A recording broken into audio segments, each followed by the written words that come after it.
Praise the Lord everyone, आप सभी का स्वागत करते हैं और पिता परमेश्वर का हम धन्यवाद करते हैं। एक बार फिर से परमेश्वर पिता ने आज के दिन को दिया है ताकि हम उसकी महिमा, उसकी स्तुति कर सकें। सचमुच में बाइबल बताती है कि उसकी दया प्रतिभोर हमारे जीवन के लिए नई होती जाती है। सचमुच वो महान परमेश्वर है, दयालु परमेश्वर है। तो आइए हम उसकी आराधना, उसकी स्तुति, उसकी महिमा हम करें। आइए हम इससे पहले हम आगे बढ़े, हम परमेश्वर से हम प्रार्थना करेंगे। आइए हम अपनी आंखों को बंद करेंगे।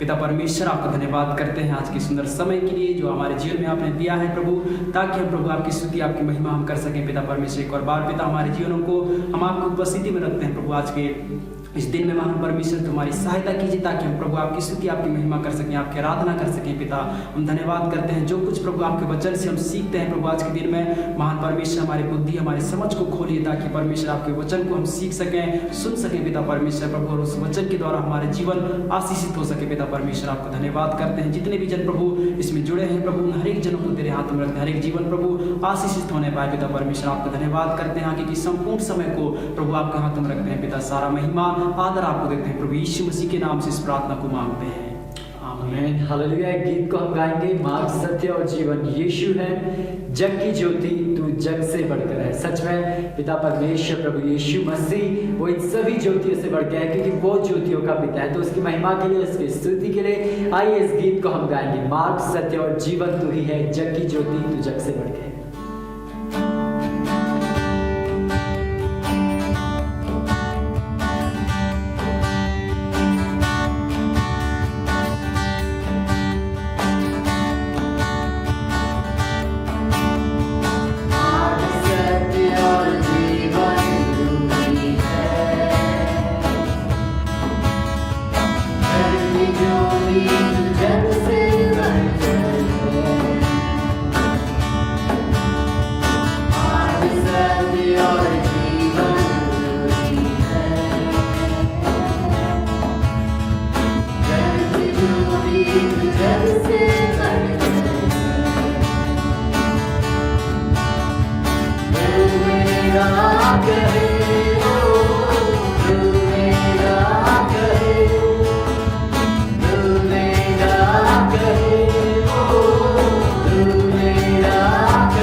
प्रेज़ लॉर्ड एवरीवन, एक बार फिर से हम आप लोगों का स्वागत करते हैं victory kids online Sunday school में, और परमेश्वर का धन्यवाद देना चाहता है सुंदर अवसर के लिए। तो आज मैं आपको एक ऐसे व्यक्ति के बारे में बताना चाहता हूं बाइबल में से, जो कि अपने शत्रुओं को लेकर बहुत ज्यादा भयभीत हो जाता है और एक जगह में छुप जाता है। वहां पे परमेश्वर आके उससे बात करते हैं। तो इससे पहले हम आगे बढ़े, आइए हम प्रार्थना करें। स्वर्गीय पिता, हम धन्यवाद देना चाहते हैं पिता परमेश्वर इस समय के लिए प्रभु जी, इस अवसर के लिए पिता हम धन्यवाद देते हैं पिता परमेश्वर। हर एक बच्चों को आपके हाथों में समर्पित करते हैं प्रभु, होने पाए प्रभु जी कि आप उनसे बातें करें पिता परमेश्वर, आप उनसे पिता परमेश्वर मिलने आइए पिता और हमें अपने वचनों से सिखाइए पिता। जो भी पिता परमेश्वर से देख और सुन रहा है प्रभु जी, उनके जीवन आपके नाम से आशीष होने पाए पिता। हम आगे के समय को पवित्र आत्मा आपके हाथों में समर्पित करते हैं, यीशु के नाम से प्रार्थना मांगता हूँ, आमीन।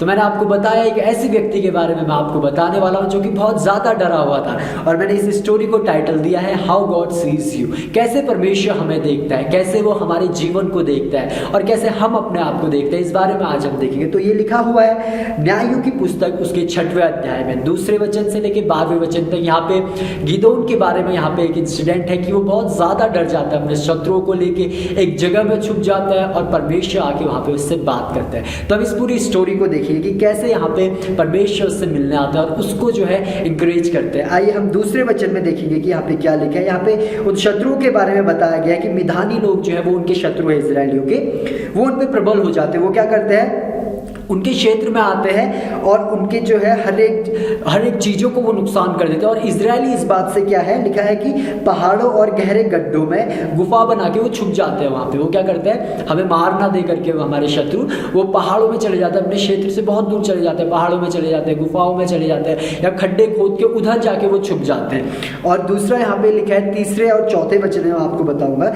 कि वो लोग क्यों आते हैं, वो क्या करने के लिए वो एनिमीज जो है इजरायली क्षेत्र में वो आए हैं। लिखा है कि वो लोग जो है इजरायली जितने भी बीज वहां पे बोते थे, अमालेकी, मिदानी और पूर्व देश के जो लोग हैं वो उन पे चढ़ाई करते थे और क्या करते थे, उनकी भूमि की उपज को नष्ट कर डालते थे। और इजरायलियों के लिए न तो कुछ भोजन वस्तु, न भेड़ बकरी, न गाय बैल, न गधा छोड़ते थे, कुछ भी नहीं छोड़ते थे। उनकी सारी संपत्ति को जो है वो वहां नष्ट कर देते। वो एक ही पर्पज से आते थे, नुकसान करने के लिए, उनकी धन संपत्ति का नुकसान करने के लिए। और यहाँ पे जो मिधानियों की सेना है, बाइबल उनको कंपेयर करती है टिड्डियों की सेना से, क्योंकि टिड्डियां क्या करती है आप जानते होंगे, वो क्या करते हैं, बहुत सारी अनगिनत सेनाओं के रूप में वो आती है, बहुत सारी टिड्डी एक साथ और हमारी फसलों को वो नुकसान करती है। जितने भी धान गेहूं आपने बोए होंगे वो सब खा के चले जाएंगे। तो वैसे ही करके ये भी यहाँ पे आता है और सब कुछ का वो नुकसान कर देते हैं। पर यहाँ पे क्या होता है, इजरायली लोग जो होते हैं वो यहोवा की दुहाई देते हैं, परमेश्वर से प्रार्थना करते हैं। लिखा है कि और मिधानियों के कारण इजरायली बड़ी दुर्दशा में पड़ गए, तब इजरायली लोगों ने यहोवा की दुहाई दी, है ना। तो हमने देखा कि यहाँ पे जब वो मुश्किल में पड़ गए तब उन्होंने परमेश्वर की दुहाई दी, बट एटलीस्ट उन्होंने परमेश्वर को पुकारा, उन्होंने कहा कि परमेश्वर हमें बचा, हमें हमारे संकट से तू छुड़ा ले करके, है ना। आगे हम देखेंगे 10वें वचन में कि ऐसी परिस्थिति उनके जीवन में क्यों आई। परमेश्वर के लोग हैं, परमेश्वर के चुने हुए लोग इजरायली लोग हैं, पर उनके जीवन में ऐसी परिस्थिति क्यों आई। 10वें वचन में यहाँ पे लिखा है कि और मैंने तुमसे कहा था मैं तुम्हारा परमेश्वर यहोवा हूं, पर क्या है, तुमने जो है मेरी आज्ञा को ना माना, परंतु तुमने मेरा कहना नहीं माना। यहाँ पे लिखा है कि उन्होंने अनाज्ञाकारिता दिखाई, उन्होंने परमेश्वर की आज्ञा का पालन नहीं किया, जिसके कारण क्या होता है, उनके शत्रु उन पे आते हैं, अटैक कर देते हैं, उनको हमला करते हैं, उनकी सभी धन संपत्ति का नुकसान करते हैं, हर एक चीज का नुकसान करके चले जाते हैं और उन्हें क्या करना पड़ता है, छुप जाना पड़ता है उनसे। 11वें वचन में यहाँ पे लिखेंगे कि यहाँ पे क्या हो रहा है। देखिए जिस व्यक्ति के बारे में मैं आपको बता रहा था, गिदोन के बारे में यहाँ पे लिखा है, गिदोन क्या कर रहा है, यहाँ पे वो गेहूं झाड़ रहा है एक जगह पे जहाँ पे वो छुपा हुआ है, वो उसी इलाके में नहीं। मैंने आपको यहाँ पे पहले बताया कि वो लोग क्या है, डर के एक गड्ढे में छुप गए हैं या कहीं गुफाओं में छुप गए, तो वहीं पे गिदोन है, वहां पे वो धान की बालियों को पीट रहा है ताकि कुछ भोजन वस्तु वो अपने लिए इकट्ठा कर सके। वहां पे वो छुपा हुआ है, वो क्या कर रहा है, किसी ओपन इलाके में या अपने ही घर के बाहर ऐसी जगह में नहीं कर रहा है। अगर उन्होंने अनाज्ञाकारिता नहीं दिखाई होती, हो सकता है वो लोग जो है आजादी से रहते, पर वहां पे वो डरे हुए हैं और अलग अलग जगहों में जाके अपने अपनी भोजन वस्तु इकट्ठा करें, जो कुछ भी उनके पास बचा हो सकता है उसको वो इकट्ठा करें। 12वें वचन में हम यहाँ पे देखेंगे, यहाँ पे परमेश्वर उससे क्या कहता है, उसको यहोवा के दूत ने दर्शन देकर कहा, हे सूरवीर सुरमा, यहोवा तेरे संग है। इंग्लिश में लिखा है the mighty man of valour. Hindi में यहाँ पे क्या कह रहे हैं, हे सूरवीर सुरमा। परंतु गिदोन तो क्या है, वो तो डरा हुआ है, वो अपने आप को क्या है, छुपा दिया उसने एक जगह में। पर परमेश्वर उससे क्या कह रहे हैं, हे सूरवीर सुरमा, है ना। सूरवीर सुरमा का मतलब है कि कोई युद्ध करने वाला व्यक्ति या जो बहुत बड़ा योद्धा हो, ऐसा करके किसी व्यक्ति को वहां पे जब आप बुलाओगे तो ऐसे किसी नाम से आप बुलाओगे। वैसे ही करके परमेश्वर वहां पे एक ऐसे व्यक्ति को बुला रहे जो कि बहुत डरा हुआ है, पर परमेश्वर क्या कहते हैं, हे सूरवीर सुरमा। तो ये चीज मैं आपको बताना चाहूंगा, परमेश्वर हमें कैसे देखता देखते हैं, यहाँ पे हमारा अपने आप को देखना कैसा है और परमेश्वर हमें कैसे देखता है। हम क्या देखते हैं, हम कमजोरियों को देखते हैं, पर परमेश्वर क्या देखता है, हमारी सामर्थ्य को देखता है। वो हमें देखता है कि क्या एक चीज मैं इसके जीवन से लेके इस्तेमाल कर सकता हूँ, उस चीज को लेके परमेश्वर हमें आगे की ओर बढ़ाता है। और हम क्या देखते हैं, हम अपनी बीमारियों को देखते हैं, पर परमेश्वर देखता है कि मैं इसे चंगा कर सकता हूँ। परमेश्वर उस चंगाई को देखते हैं। हम अपनी गरीबी को देखते हैं, पर परमेश्वर देखते हैं कि उसके राज्य में हमारे लिए कितना कुछ है, बहुतायत से उसने हमारे लिए सब कुछ रखा है। देखिए, एक आपको याद होगा उड़ाऊ पुत्र के बारे में हमने आपको बताया था। तो उड़ाऊ पुत्र क्या करता है, वो अपने आप को कैसे देखता है, वो कहता है कि मैं अपने पिता के पास चले जाऊंगा और मेरा पिता जो है किसी एक दास के रूप में हो सकता है, मुझे रख ले। तो वो अपने आप को वहां पे कैसे देख रहा है, वो देख रहा है कि मेरी दशा तो अब वैसी नहीं है कि मैं बेटे के रूप में रखा जाऊं, कि मैं अपने पिता के पास जो है एक बेटे के समान में वहां पे रखा जाऊं, पर वो कहता है कि मुझे एक दास के समान भी रख ले तो मेरा काम चल जाएगा करके, है ना। पर वहां पे क्या होता है, जब वो अपने पिता के पास जाता है तो पिता कैसे उसे देखता है, पिता देखता है कि मेरा वही बेटा वापस आया है जो खो गया था। तो वहां पे हम दो तरह की चीजें देखते हैं, एक उसका बेटा अपने आप को कैसे देखता है और उसका पिता उस बेटे को कैसे देखता है। तो इस चीज को हमने अपने जीवन में सीखना है कि हमें अपनी कमजोरियों को नहीं देखना है। 7वें वचन में आप 7वें अध्याय में अगर आप पढ़ोगे न्यायों की पुस्तक में, तो आप देखोगे कि कैसे परमेश्वर ने उसी व्यक्ति के द्वारा जो बहुत डरा हुआ था, जो अपने आप को छुपा देता है, उसको परमेश्वर जो है उसी के द्वारा विजय हासिल कराता है। एक बहुत बड़ी सेना के विरुद्ध क्या है, परमेश्वर वहां पे उसे विजय हासिल करा। तो हमें यह सीखना है कि हम अपने आप को कैसे देखते हैं, है ना, अपने जीवन को हम कैसे देखते हैं, क्योंकि परमेश्वर का देखना और हमारा देखना अलग है ना। और ये चीज मैं आपको बताना चाहूंगा कि कैसे आप अपने दृष्टिकोण को बदल सकते हैं, कैसे आप अपने देखने के नजरिए को बदल सकते हैं। हो सकता है आज के दिन आप बहुत वीकनेस में हो, बहुत सी कमजोरियों में हो सकता है आप टूटे हो, निराश हो, पर आप अपने आप को कैसे इंकरेज कर सकते हो परमेश्वर के वचन से। जब आप परमेश्वर के वचन को पढ़ोगे तो आप जानोगे कि परमेश्वर मेरे लिए क्या कहता है। परमेश्वर कहता है हम राजदूत है, वो हमें बताते हैं कि हम उसके बेटे और बेटी। बाइबल में लिखा है कि बच्चों को मेरे पास आने दो, उन्हें मना मत करो, क्योंकि स्वर्ग का राज ऐसो ही का है। हम सोच सकते हैं कि मैंने तो गलती कर दिया है ना, मैंने तो ये कर दिया वो कर दिया, मैं परमेश्वर से दूर चले जाता हूं, पर ऐसा नहीं। परमेश्वर कहता है कि बच्चों को मेरे पास आने दो। जब तक आपको नहीं पता होगा कि परमेश्वर मेरे बारे में क्या सोचता है, परमेश्वर मुझे कैसे देखता है, तो आप उसके पास कैसे आएंगे। तो बहुत जरूरी है कि आप वचन को पढ़े और जाने कि कैसे परमेश्वर हमें देखता है, और वैसे ही आपको भी अपने आप को देखना है, आपने अपने नजरिए को बदलना है ना। तो हमें जानना है कि हम कौन हैं, हमें हमारे पास क्या है और हम क्या कर सकते हैं। ये सब कैसे आप जानोगे, बाइबल में से। अगर आप बाइबल नहीं पढ़ोगे, आप गिदोन के समान एक जगह में छुप जाओगे। जब शत्रु आप पे अटैक करेगा, आप नहीं जान पाओगे कि मैं वहां पे क्या कर सकता, आप नहीं जान पाओगे कि मैं उन शत्रुओं के विरोध खड़ा हो सकता, आप नहीं जान पाओगे कि परमेश्वर ने मुझे सामर्थ्य दिया, आप नहीं जान पाओगे इन बातों को जब तक आप वचन नहीं पढ़ोगे। तो हमें जरूरत नहीं है कि हम घबरा जाए, छुप जाए किसी एक जगह में, है ना, डर के बैठ जाए अपने शत्रुओं से। पर हमें क्या करना है, परमेश्वर के वचन को लेके उसको जानते हुए कि परमेश्वर ने हमें सामर्थ्य दिया, आत्मिक हथियार परमेश्वर ने हमें दिए।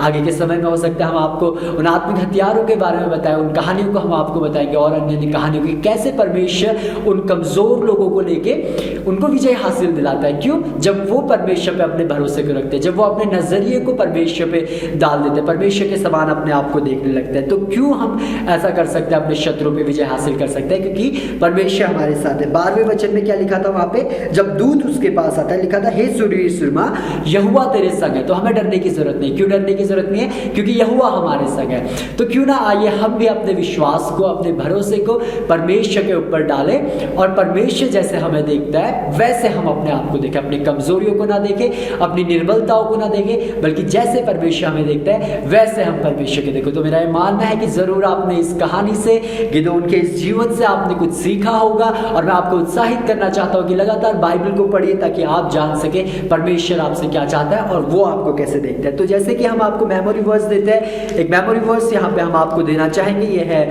भजन संहिता उसके 23वां अध्याय 4था वचन। तो आप 12 साल से बड़े हैं, छोटे हैं, आपके लिए एक ही वचन आज यहाँ पे, भजन संहिता 23वां अध्याय 4था वचन। तो आप इसे याद करिए, आपको इसे पढ़ के नहीं सुनाना है, आपको इसे याद करना है। व्हाट्सएप के थ्रू ऑडियो मैसेज में आपको इसे हमारे ग्रुप में भेजना है। तो परमेश्वर आप सभी को आशीष दे। आइए हम प्रार्थना करेंगे, अपने आंखों को बंद करेंगे पिता परमेश्वर आपका धन्यवाद करते हैं आज के सुंदर समय के लिए प्रभु। इस कहानी से हम जो कुछ प्रभु आपके वचनों से हमने सुना प्रभु, उन हर एक वचनों के लिए हम धन्यवाद करते हैं। सचमुच में प्रभु हमारे अंदर प्रभु वो सामर्थ्य आपने दिया है ताकि हम उस सामर्थ्य को हम पहचान सकें पिता परमेश्वर। जिस तरह से प्रभु आपने गिद्योन को कहा पिता परमेश्वर, हे सूरमा हे सूरवीर करके प्रभु आपने पुकारा, उसी तरह से प्रभु हमारे जीवन में प्रभु आप पुकारते हैं हे सूरवीर हे सूरमा करके पिता परमेश्वर। हम धन्यवाद करते हैं प्रभु आज के इस वचन के लिए पिता परमेश्वर। सचमुच में हम पिता परमेश्वर हम कौन है प्रभु, हम जान सके पहचान सके अपने आप को पिता परमेश्वर। और पिता जो सामर्थ्य हमारे अंदर आपने दिया है उस सामर्थ्य में हम कार्य कर सकें प्रभु, तो हमारी सहायता कीजिए पिता। आपका धन्यवाद करते हैं। और जितने भी पिता परमेश्वर इसमें सुने प्रभु और पिता परमेश्वर प्रभु देख रहे हैं पिता परमेश्वर, हर एक जीवन को पिता परमेश्वर आप आशीष में बनाइए प्रभु। और पिता इस वचन के द्वारा हमारे जीवन आशीष हो सके प्रभु। सचमुच में हम आपके वचन के लिए हम धन्यवाद करते हैं प्रभु। तू सामर्थ्य है, तू महान है प्रभु। और हमारे जीवन के लिए प्रभु आप उत्तम योजना बनाते हैं, उसके लिए हम धन्यवाद करते हैं प्रभु। और जो सामर्थ्य है उसके लिए हम धन्यवाद करते हैं प्रभु। सारा महिमा आदर आपको देते हैं प्रभु। यीशु मसीह के नाम से इस प्रार्थना को मांगते हैं, आमीन। प्रभु आप सबको आशीष करें।